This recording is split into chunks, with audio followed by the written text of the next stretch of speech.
को जो आपने ये बात बोली जी सर जी कि पॉलिटिकल बेनिफिट जी। उठाने के लिए एब्रोगेशन किया गया है, क्या आप इसे विस्तार से समझा सकते हैं? जी इकबाल जी। देखिए, मैं वही कहता हूं कि हम्म। इन्होंने पूरे मुल्क को, पूरे हिंदुस्तान की आवाम को गुमराह किया है। हमारी हिंदुस्तान की आवाम को ये मालूम ही नहीं है कि जम्मू कश्मीर और हिंदुस्तान का क्या क्या जोड़ है।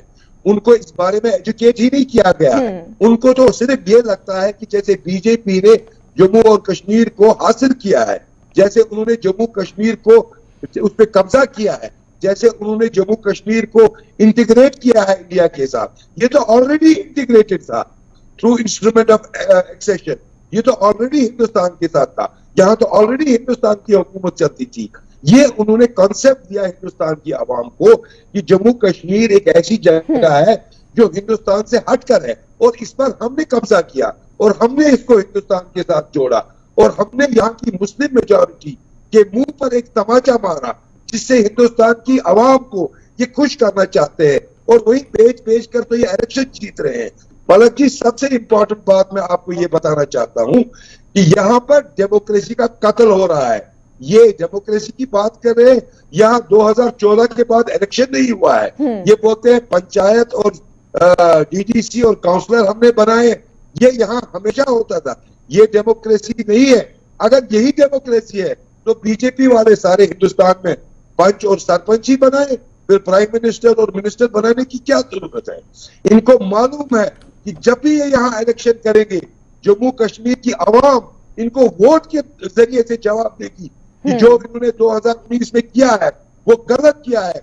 जम्मू कश्मीर की आवाम इंतजार कर रही है, वो बीजेपी को एक मुंहतोड़ जवाब इलेक्शन के दिन देगी। वही तो वजह है ये इलेक्शन नहीं करा रहे हैं। लेकिन बीजेपी तो कह रही है कि आप गुमराह करने की कोशिश कर रहे हैं, पीडीपी एनसीपी गुमराह करने की कोशिश कर रही है। यही तो इनका कहना है, क्योंकि ये पीडीपी एनसी की बात करते हैं, हम पीडीपी वाले आवाम की बात करते हैं, हम लोगों के नुमाइंदे हैं, हम लोगों के एस्पिरेशंस की बात करते हैं, और हम अपना दावा दो टो बोलते हैं।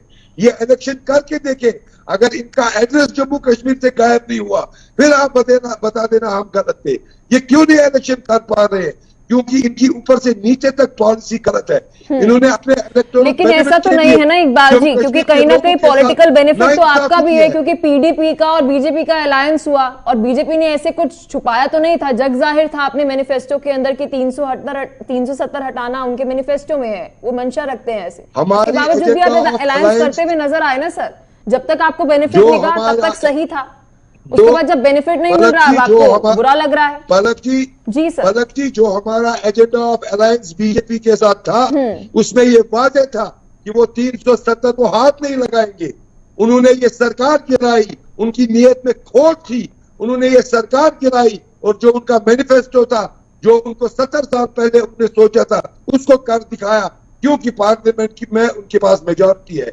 लेकिन पलक जी, इख्तिदार रहने वाली चीज नहीं है। हमें पूरा यकीन है एक सुप्रीम कोर्ट से कि सुप्रीम कोर्ट जो है जम्मू कश्मीर के लोगों को इंसाफ दिलाएगा, और इसके बावजूद भी जिस इख्तिदार पर ये नाच रहे हैं, ये भी जरूरी नहीं है कि 2024 के इलेक्शन में ये इख्तिदार इनके पास रहेगा।